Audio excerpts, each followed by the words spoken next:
A pleasure to meet all at last, and welcome once again to HJN Season 5.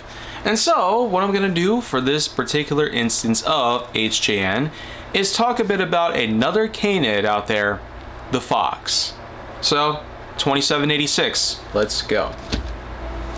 Foxes are pretty much like what I talked about with the likes of wolves, coyotes, jackals, and many others out there.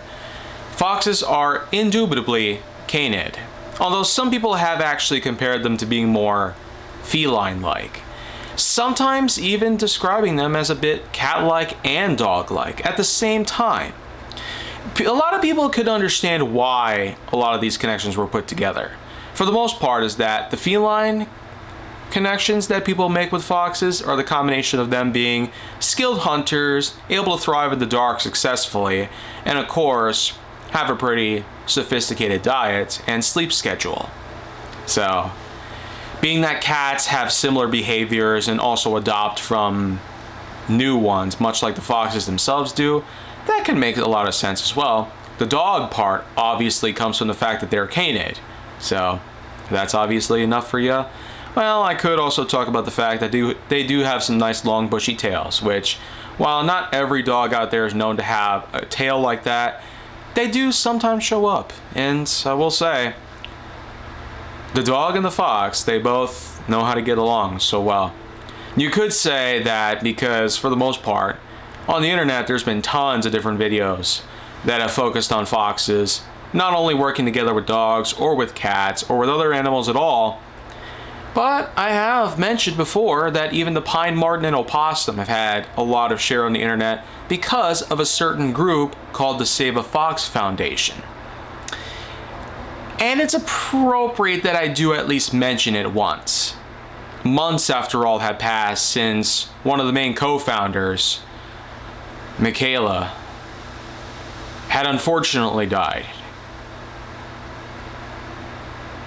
Cyberbullying all around the world. It's like nothing that we did 20 years ago was enough. What are we going to do with you guys? What are we going to do? But in spite of that, I can understand that her husband Ethan, as well as her child, they're probably going to do what they can in order to keep the channel up and running, as well as the organization running as well. The Save a Fox Foundation does require a lot of tending to, and a lot of work, as it seems, because there's lots of foxes. And not just the ones that we are familiar with, Ruby, Dixie, Finnegan, but also when it comes to understanding the fact that lots of other animals have been brought in from various farms, various centers, various places that have been ransacked by authorities or whatnot.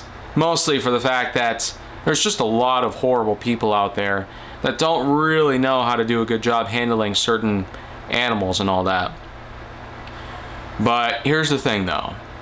The fox is just a unique creature.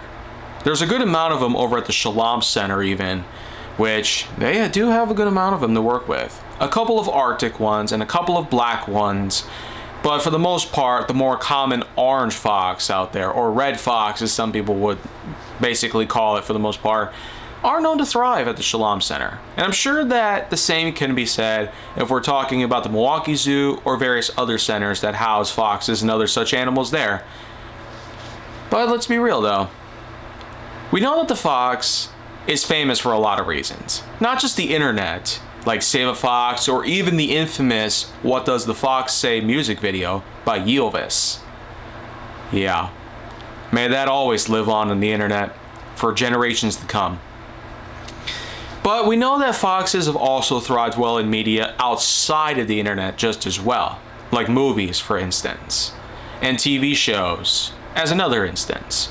There's also a good amount of books and a good amount of merchandise people have made on them, and there's also a lot of communities that practically make the fox like it is some sort of worshipable object, an idol in a way. And it kind of is true that the fox has had a lot of spiritual connectivity and therefore some religious exemplaries that do allow for it to blend in well with the likes of religion and worshiping. In fact, the fox in Japan is seen as a spiritual animal called the kitsune. And the kitsune is basically like the fox, but the real big difference is that it bears a lot of ancient mystical formalities, in which that does separate it a bit from the common fox that we know in North America. But in all seriousness though, the whole idea of it becoming religious or spiritual was the ancient stories that have been foretold thousands of years ago.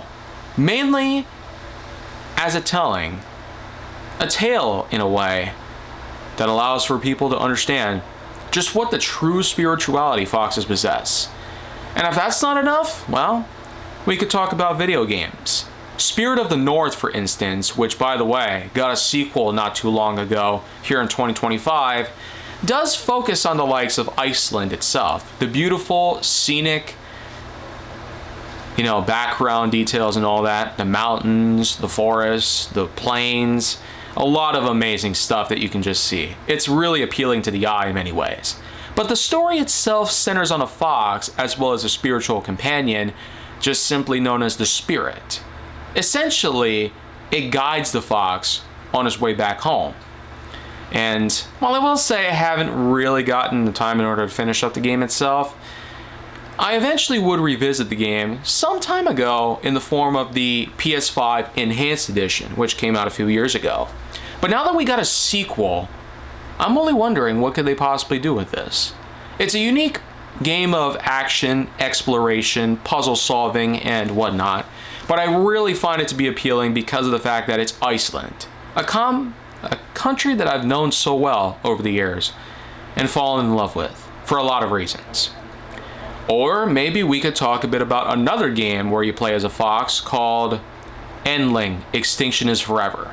This centers on a mother fox as well as multiple cubs that she is supposed to help protect. As you guide your way through her in many stages in a 2.5D sort of perspective, one of the cubs unfortunately gets stolen. But as you uncover clues as to its whereabouts, you eventually find out that the kidnapper was just hoping to have a gift for his daughter. Yeah. Stealing a cub from a helpless mother and giving it to a child. That at least is pretty sad on its own. But even worse, by the end of the game, what happens? The mother gets shot to death. Her dying breath, the cubs are near her, and it's quite possibly one of the most depressing games I've ever played in my life. And even though it was a while ago since I last played it, I don't know if I could ever have the courage to revisit it or anything like that.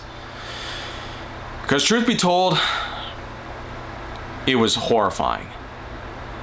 And I feel like I've said a lot about the fox here, but that's the thing about it. When you got certain animals worth talking about, you know you're going to go on quite a long, somewhat tedious path, explaining a lot, as much as you can, pretty much. So what I'll do here is I'll end it here, and tomorrow I'll have something else worth talking about. So if you want to see more, go down to my channel, then make sure to like, subscribe, comment, follow me wherever you can find me, and stay on the Hollywood side.